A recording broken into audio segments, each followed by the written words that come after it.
नमस्ते दोस्तों। क्या कभी किसी जर्मन भाषी से मिलकर अभिवादन करते हुए थोड़ी कंफ्यूजन हुई है? अगर हाँ, तो यकीन मानिए आप अकेले नहीं हैं। आज हम उन 5 कॉमन गलतियों को पकड़ेंगे और सुधारेंगे जो जर्मन सीखते समय अक्सर लोग करते हैं। इस सेशन के आखिर तक आपका ग्रीटिंग्स करने का अंदाज बिल्कुल किसी नेटिव जर्मन जैसा हो जाएगा। तो क्या आप भी सोचते हैं कि जर्मनी में बस हालो बोल देने से काम चल जाएगा, या शायद शाम को किसी से मिलते हुए गुटे नाक्ट बोल दिया हो? चलिए इन्हीं आम धारणाओं को तोड़ते हैं और देखते हैं कि जर्मन ग्रीटिंग्स को कैसे परफेक्ट बनाया जाए।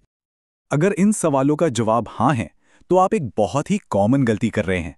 देखिए, जर्मन ग्रीटिंग सिर्फ कुछ शब्द नहीं है, ये कल्चर, समय और आपके रिश्ते का एक पूरा सिस्टम है। आइए इसे समझते हैं। तो हमारी पहली आम गलती, ये एक छोटे से ग्रामर के सीक्रेट में छिपी है। ये एक छोटी सी डिटेल है, लेकिन इससे आपकी जर्मन सुनने में जमीन आसमान का फर्क आ सकता है। क्या कभी आपने ध्यान दिया है कि जर्मन लोग गूटेन मॉर्गन और गूटेन टैग कहते हैं, पर रात में गूटेन नक्ट कहते हैं? वो एक्स्ट्रा एन कहाँ से आता है और रात होते ही वो गायब क्यों हो जाता है? तो ये रहा वो राज। इसे कहते हैं एक्यूसिटिव सीक्रेट। असल में ये ग्रीटिंग्स पूरे वाक्यों के शॉर्ट फॉर्म है। पूरा वाक्य होता है एक wünsche dir einen guten Morgen, जिसका मतलब है मैं तुम्हारे लिए एक अच्छी सुबह की कामना करता हूं। अब बात समझ में आ रही है ना? जर्मन ग्रामर में मॉर्गन यानी सुबह और टैग यानी दिन दोनों मैस्कुलिन या पुल्लिंग हैं। इसीलिए एडजेक्टिव के आखिर में en लग जाता है और वो गुटिन बन जाता है। लेकिन नाख्त यानी रात फेमिनिन या स्त्रीलिंग है, इसीलिए एडजेक्टिव बस गुटे ही रहता है ना मजेदार? ठीक है, अब आते हैं दूसरी कॉमन मिस्टेक पर, गुटेनाथ का इस्तेमाल। मैं इसे द स्लीप रूल कहना पसंद करता हूं। चलिए समझते हैं कि ये क्या है। ये गोल्डन रूल है जिसे याद रखना है। बहुत से लोग सोचते हैं कि गुटेनाक्ट इंग्लिश के गुड इवनिंग जैसा है, पर ऐसा बिल्कुल नहीं है। ये दोनों पूरी तरह से अलग हैं और ये एक बहुत बड़ी गलती है। तो फर्क क्या है? जब आप शाम को किसी से मिल रहे हैं तो आप कहेंगे गुटन आबेंड, और गुट नाख्त का इस्तेमाल आप सिर्फ तभी करते हैं जब आप सोने जा रहे हों या किसी से रात में विदा ले रहे हों। ये एक गुड बाय है, हेलो नहीं। चलिए अब तीसरी गलती की तरफ बढ़ते हैं, और ये जर्मन भाषा कितनी लॉजिकल है ये दिखाती है, खासकर जब गुड बाय कहने की बात आती है। ये वाला काफी मजेदार है। कभी सोचा है कि जर्मन लोग फोन पर ऑफ वीडरज़ेन क्यों नहीं कहते?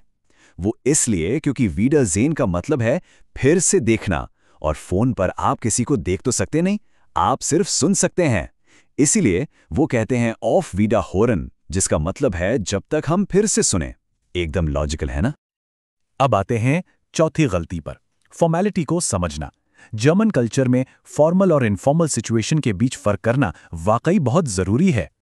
हेलो दोस्तों और परिवार के लिए एकदम सही है, लेकिन जब आप किसी ऐसे इंसान से बात कर रहे हैं जिसे आप अच्छे से नहीं जानते, या कोई आपसे ओहदे में बड़ा है, तो गुटेन टाग कहना हमेशा बेहतर होता है।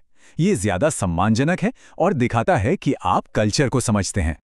तो गुटेन टैग कब इस्तेमाल करना चाहिए? यहाँ कुछ आसान उदाहरण हैं। डॉक्टर के ऑफिस में, किसी पुलिस ऑफिसर से बात करते वक्त, अपने बॉस से मिलते वक्त, या किसी भी अजनबी को फॉर्मली बुलाते हुए, जैसे हर या फ्राउ कहकर। और आखिर में पांचवी गलती, रीजनल ग्रीटिंग्स को नजरअंदाज करना। जर्मनी एक बड़ा देश है और यहाँ ग्रीटिंग्स एक इलाके से दूसरे इलाके में काफी बदल जाती हैं।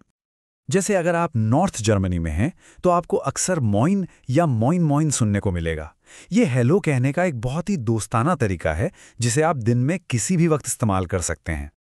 वहीं अगर आप साउथ जर्मनी या ऑस्ट्रिया चले जाएं तो वहाँ सर्वस बहुत कॉमन है।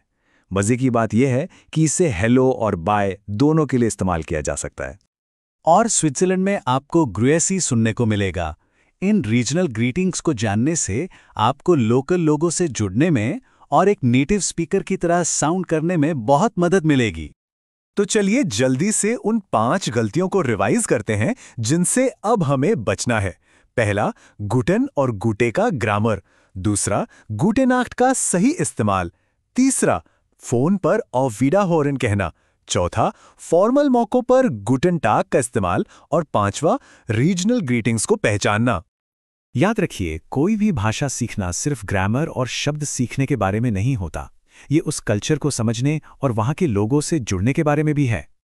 तो अब जब आप इन आम गलतियों के बारे में जान गए हैं, आपकी अगली जर्मन बातचीत कैसी होने वाली है? प्रैक्टिस करते रहिए और बहुत जल्द आप एक प्रो की तरह ग्रीट करेंगे।